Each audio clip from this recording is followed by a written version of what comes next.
You were supposed to be a doctor. If you're raised by two doctors, you're supposed to be a doctor because that's their plan.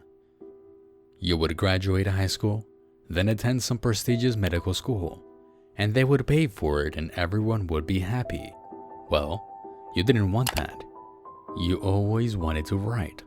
Imagine their disappointment when you told them. They didn't say it, but you could tell. They still helped you pay for your schooling even though you heard your father mutter to himself that degrees in English were goddamn wastes of money, more than once. It's because of this that you don't want to ask them for too much.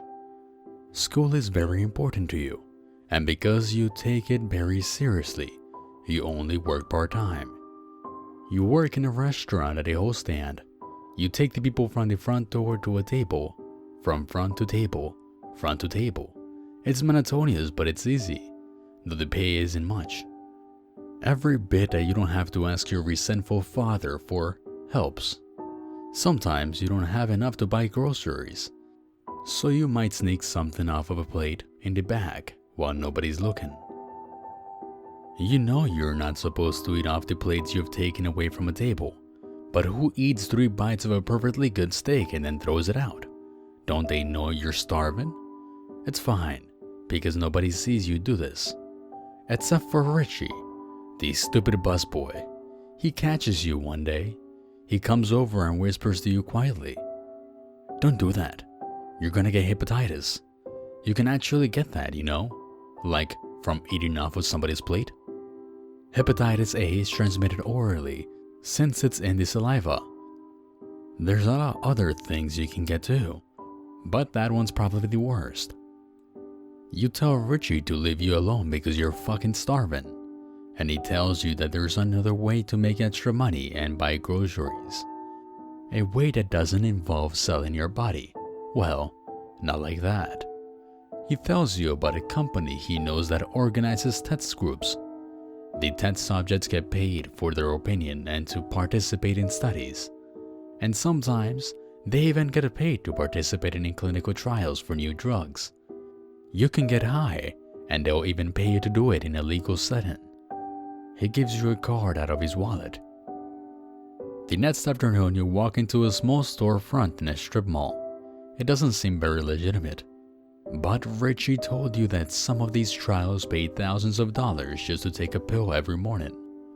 You take it when you wake up, or when you go to bed, or sometimes both. It seems worth the risk, so you quickly fill out a questionnaire. The people in the strip mall storefront scrutinize and prod you. They ask you to strip naked so they can analyze your body. You answer questions about your medical history, allergens, and everything else. What they say and ask you to do leads you to think that this seems less and less legitimate.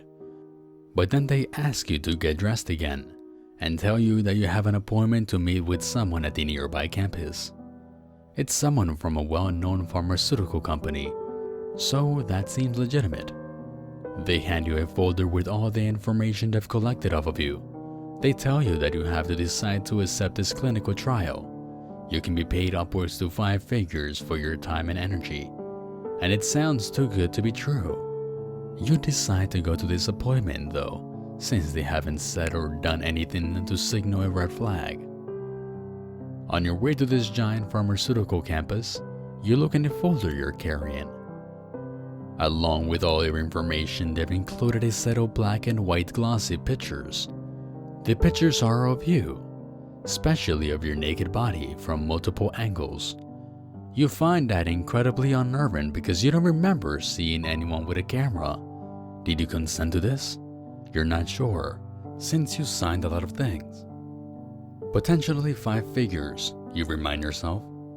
You push this feeling of unease to the back of your mind as you head up the steps to the reception area.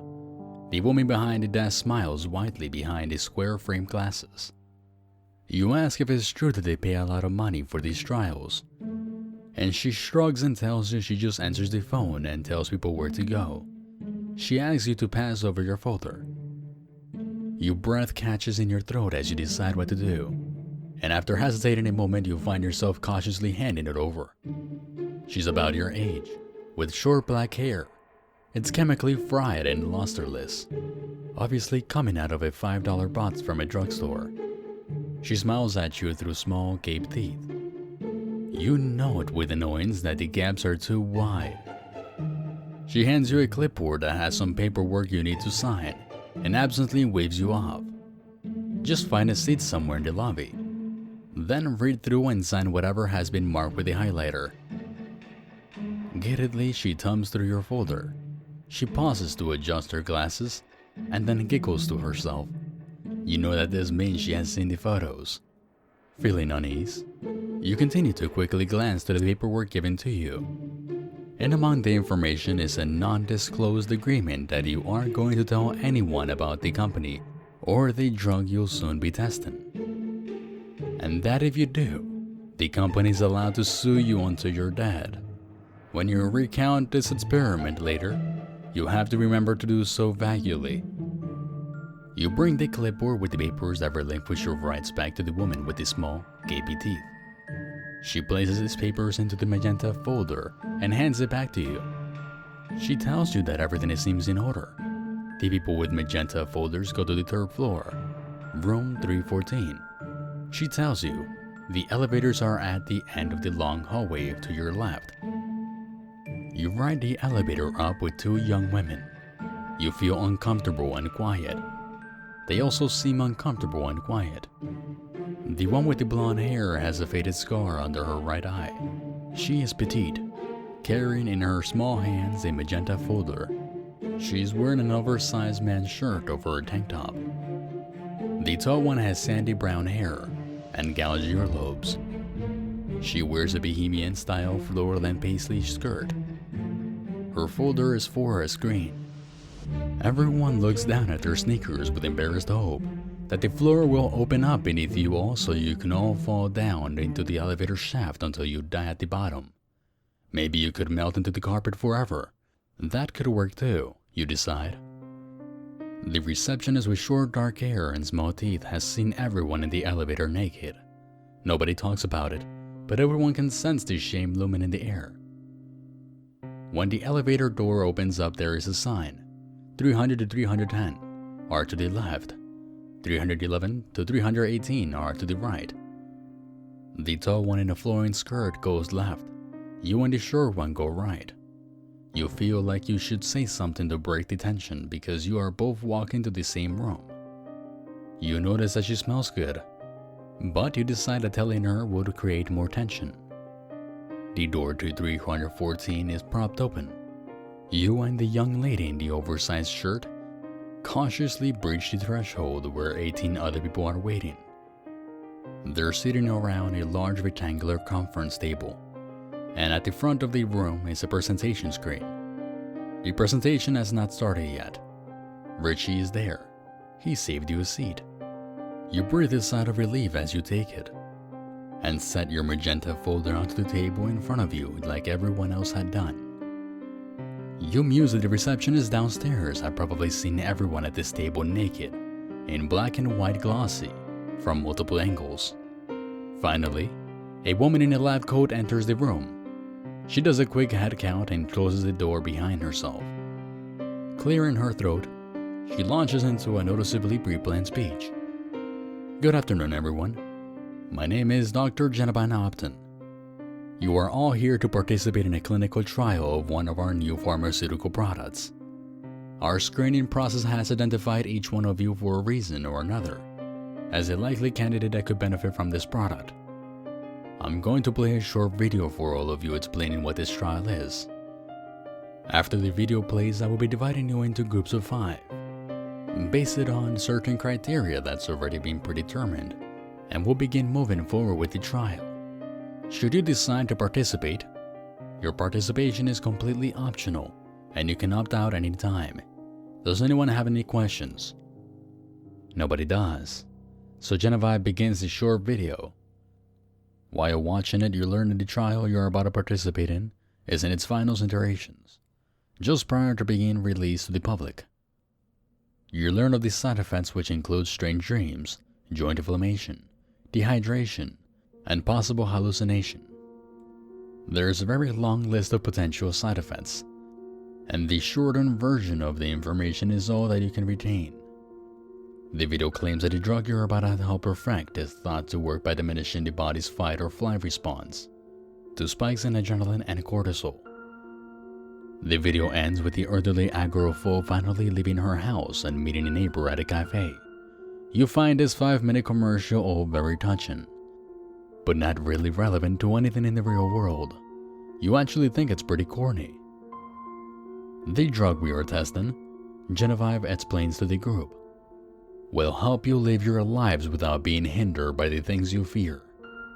Over the course of this trial, you will come to identify these phobias as irrelevant and learn to phase them out. This is basically the same gist you've gotten from the video, but she is reiterating it again in a very rehearsed script. I will shortly divide you all into 4 distinct groups, and you will head into another area where you will all participate in a short group therapy before receiving the drug and instructions for use. Therapy sessions will be conducted 3 times this week to make sure that everyone is acclimating to the pharmaceutical correctly. Monday, Wednesday, and Friday. Are there any questions? You want to ask about payment, but thankfully you don't have to. The girl that you shared the unspoken shame with in the elevator does this for you. Genevieve assures the group that the trial pays very well, more than a year's salary for some people, but she does not give an exact amount. She explains that the pay scale has a tendency to vary based on your level of involvement, whatever that means. She begins dividing everyone into groups. Richie is in another group entirely, much to your dismay. While you don't really like him very much, in fact, you find him rather obnoxious, you prefer not to be forced to interact with a set of complete strangers for the duration of this group therapy session. Though it was described by Genevieve as short, this prospect doesn't really appeal to you. You know you'll agree to it because of the potential payout.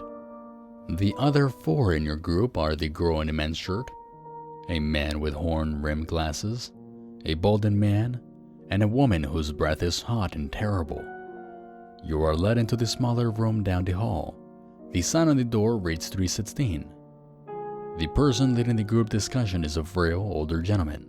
He tells you that his name is Dr. Jordan Grant, and that the 5 of you are going to discuss your fear of blood. Somehow they have extrapolated this secret from you during all the screening and tests, and you didn't even realize when it happened. Somewhere inside of you, your heart sinks into your feet, and then continues to sink further, down, down, past the floor. He assures you that by the end of this trial, your fear won't be a problem any longer. Somewhere behind your eyes, as you stare vacantly, memories begin unraveling, playing like a spool on a plain piano. You hear them all. A reel of discordant memories that make you shiver. When you were 9, you and your brother were playing in the backyard in the treehouse that your father built for you. You fell out of it. Your arm snapped audibly, sickening. The bone poked out. You remember it was all white and surrounded by a bowl of tomato soup that was sloshing over and out of you, hot and red. You stare at it from far away, not responding to the hurried screams of your parents. Completely catatonic until the arm was set and the stitches were sewn. When you were 12, you and your friend Mark were in the woods together. Mark had the pocket knife. The 2 of you had been stabbing the trees all day. Stab, stab, stab. Watching the sap ooze out through the bark, you decide you were going to play blood brothers. Well, Mark decided it. He sliced into the bark of his hand, releasing the dark, vicious sap. You don't remember what happened after he cut into his own bark. You had fainted. You remember the worst incident. It happened when you were 16. Your brother was 14. He slipped and fell while running around the pool.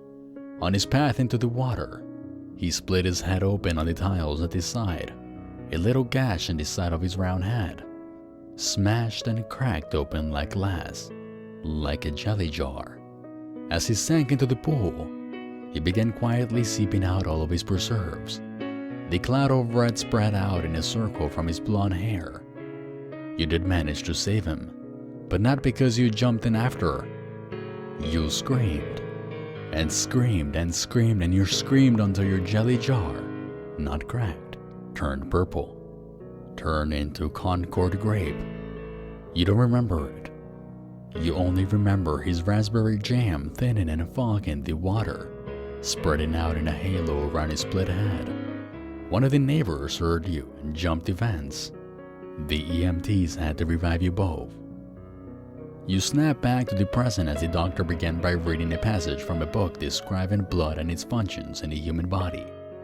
As the girl in the men's shirt began to hyperventilate, your head lolled off to the side, and when you woke up, it was because Dr. Grant was shining a light into your dilated pupils. Everyone around you seemed to be exhibiting at some level of extreme distress.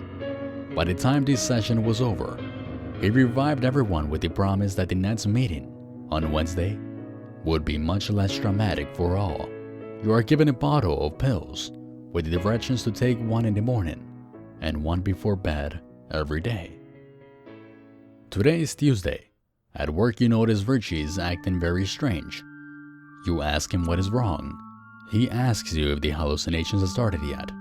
You're confused, but very soon you understand. Everyone has spiders on their faces. He whispers to you quietly.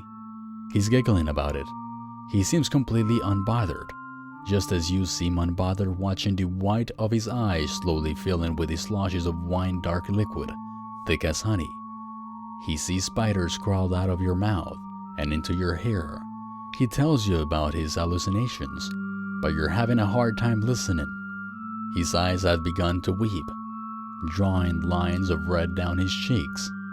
His ears and nose have also begun a steady bleed, all thick and clumpy like he's oozing tomato soup or strawberry jam. You both began to giggle uncontrollably about this. Surprisingly, your second group session with Dr. Grant goes unexpectedly well. Everyone is alert, and you are buzzing with energy. The whole group was. You didn't faint this time. Nobody did.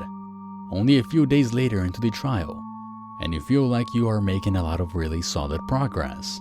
Today he shows you some images. Lots of fun, bloody pictures and videos. You should find the media set you view on Wednesday utterly disturbing, yet you don't. You're sure that the photos and videos you view are basically a reel of greatest hits, hand-selected with care by Dracula, the king of blood himself. Here is where you see a toddler playing in a puddle of sticky blood. His bib is complete with messy red handprints, some of which are dried and crusty brown. You are unfazed. Here is where a man is showering, and the water coming from the shower head is not water at all. It's a stream of deep dark red. He smiles widely as it splatters on his face, turning his white teeth pink. You are unfazed. A photo of a mousy teenager grins at you while slurping red from a glass bottle. A steady stream of yellow splash in the back of the urinal slowly turns into a splatter from a murder scene. A photo of a woman smiling in the bathtub with her wrist slit. She is scrolling through Facebook on her phone. You and she and the baby and the teen and the man with his pink teeth are all smiling and unfazed. You find that you are laughing, actually. Briefly you wonder who took these photos and videos, and you question what's wrong with them. More importantly, what's wrong with you and the rest of your group? Nearly everyone has spent a good deal of this session giggling, hard and deep. You notice a few people are crying tears of laughter. Of course, to you, they're bloody, and they're being smeared into streaks of rouge on their cheeks. But oh well, you know you shouldn't find it so amusing, but that doesn't stop you. Dr. Grant checks everyone's progression with marked enthusiasm. He excitedly tells all of you that the third session this week will involve actual blood. Don't worry, he says, it was donated. This is the kind that comes to hospitals in those intravenous bags. The kind that comes for a transfusion. He might let you open them up to get a real feel for the actual thing. You're excited. The man with the horny rimmed glasses cheers because he can't contain himself. and this prospect makes him incredibly happy. You feel the same, but you are more reserved in sharing your delight about this so openly. Every one of your strange peers had varying levels of open or reserved excitement, but it's still exciting for everyone. At work, Richie tells you that he and his group watched a video of spiders eating a man's eyes right out of his skull. They watched him hatch out of a pimple on a woman's face. They were shown a photo of a giant poisonous arachne hiding underneath a toilet seat. You both laugh and laugh about how remarkably the treatment is working. He tells you on Friday his group gets to handle a live tarantula. He seems jealous when you tell him that you get to play with blood. "Ah, that's so fucking cool," he muttered sadly.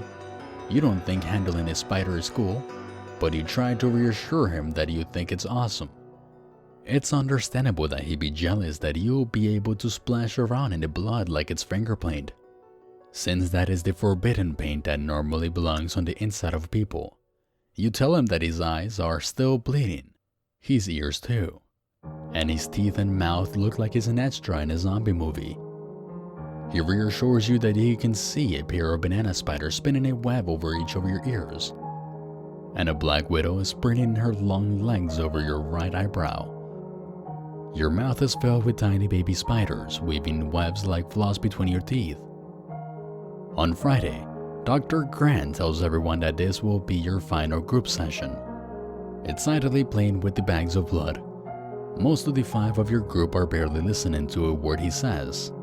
He wanders around the group, his hands filled with the pocket-sized moleskin notebooks. You and the man in the horn-rimmed glasses paint stick figures in the puddles of red on the tabletop. The bald man watched the 2 of you, giggling crazily. Dr. Grant hands you your notebook. The inside page is typed with your name, some official jargon related to the test, and a number denoting the group you are in. After today, he begins, unsuccessfully vying with the painting for your attention. I will be reaching out to each. He pauses to ask the woman with the bad breath to refrain from putting her bloody hands into her mouth. Here is a towel. He warns her to wipe her hands and be careful not to stain the pages. They will be harder for him to read if they are covered in bloodstains. After today, he begins again. I will be reaching out to each of you personally to set aside time to meet in my office. You are told that you will be reiterating the rest of your experience in private sessions. He will be reading over the journals and discussing all side effects you encounter. You don't like the idea of this man, who you've met 3 times, reading your private thoughts. You find the idea of it on par with the girl with the cheap dye job downstairs looking at you naked. You are told that you will be required to continue taking the medication for the next 4 weeks. After, he will evaluate and verify the results for the month following completion of the medical trial. Miss Bryant, I will ask you again to not put your hands in your mouth. It's not sanitary, he says. He seems exasperated. While he isn't looking, you dip your index finger into the bloody puddle on the table, and then into your mouth to see what all the fuss is about. You think you're being discreet, but he can see the red in your teeth. He yells at you also, and jots down something on his notes. This probably means that the next group of participants will not get to enjoy this Friday playdate with Dr. Grant. You've been keeping the journal. You wrote your first entry. It happened when you were washing the dishes. You're not sure they actually came clean. The water that came out of the tap was thick and red. Normally, you do prefer the dishes to be spotless.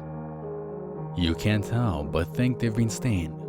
It's not really a big deal, as you're not really bothered by this, nor by the current state of your red ringed sink. You write all of this in your journal. At first, you found that you had a difficult time recounting your thoughts on paper. Finding honesty during the last few weeks of the trial shouldn't have been difficult. You're always been honest about who you are, and you're a writer after all. You knew you shouldn't share the joy you felt in this freedom. You didn't deny yourself the joy of it. but would hesitate to pour your feelings in permanent ink onto the pages of the moleskin. Dr. Grant will be reading every word. Would be asking things about it all? Maybe even judging you, perhaps? Would you be so unashamed of these feelings when you answer them? I see the blood everywhere. You write in your journal. I feel like I can almost see it coursing right beneath the skin of every person I pass on the street. I see it smeared on the smiles of every child, every man and woman in the line of the grocery store, the young and the old. Every upper lip seeping with the drip of a running bloody nose. The fearless life is a better life. Your next century. A van careened into a fire hydrant on East Cano Drive right in front of me today. It was like bursting an artery that was connected directly to the heart of the town. A steady stream of dark red sprayed upwards fell back down to earth in a pink mist. While looking onward, through that mist, was when I realized that the candle that ran into the road flowed thick and red also. I am not sure how long I've been seeing it that way. I walk this road every day. You're not sure what to make of these hallucinations. The rules that society has laid out for us all tells you that the feelings of elation are a deviation from what would be considered normal passing thought. You shouldn't be delighted in the constant oozing orifices in the faces of others passing you on the street. And yet you feel unable to refrain from this joy. You know that you should still shy away. But the freedom you feel from this constant exposure has liberated you. Blood is everywhere. It was always everywhere, and in everything. You didn't see the larger picture before, not like you see it now. Finally, you don't feel the need to balk away in fear. So instead you find yourself basking in a new reckless abandon. The world is awash in a before unseen, incredible crimson tinge. You write all of your feelings thoughtfully in your notebook. You share them with Dr. Grant during your session the next week. You discover that you've grown almost fond of it. It would be such a shame to deny yourself. As the trial ends, you decide to change your major. You find that you can pursue the path you were supposed to have followed your whole life. Your father cries bloody tears of joy when you break the news of your intent to enroll in a medical school. You are unhindered now by your fear. Rather than continue to evade, the fear now shrugged away. You find yourself lusting after it. You begin eating your steaks medium rare, then finally tartare. You spend your whole life cringing away from injury, even watching horror movies through the spaces between your fingers. In retrospect, this is laughable. When the month ends, you finish the trial. There is still yet to follow another month of meeting with Dr. Grant, a follow-up month of evaluation and sharing your feelings for the pharmaceutical company's research. You don't really want to do this, since it feels too much like treading through the past. You want to leave this behind. I can tell you really honestly, he remarks to you after the conclusion of the trial, that most of the people from your group claim to really miss seeing it. They really do. You tell him that you're confused. Slowly, he explains to you. After you stop the medication, you should have stopped seeing the blood. The hallucinations stop within a day or two of taking the last cycle of pills. Oh, yes. That makes sense to you that most people would stop seeing it after the end of the clinical trial. He seems shocked when you tell him that the young lady downstairs, the one who matter-of-factly looked at everyone naked on the first day of the trial, was bleeding. You still see people bleeding every day. That girl, the one that wears men's dress shirts, you saw her leaving her office earlier. She was bleeding. You tell him that you watched Richie, from the spider group, bleed and bleed from his face and from his gut. He bled until he bled out last night. It was fascinating. There was so much blood. It was freeing to discharge him from your fear as you liberated all the blood trapped inside of him. You tell him that you released every last drop that you could. It's all in your journal, towards the back. As the security alarm begins going off, Dr. Grant begins bleeding too. You realize they must have one of those girls, either the receptionist or the one who left in the elevator. They'll find Dr. Grant soon too. You wipe your knife onto his lab coat and head out of his office window and down the fire escape. You sink out, sinking into the open fields beyond. You make it to the tree line at the edge of the medical campus. Your world bathed in the tides of the crimson radiance and the dying light of the blood-red sunset.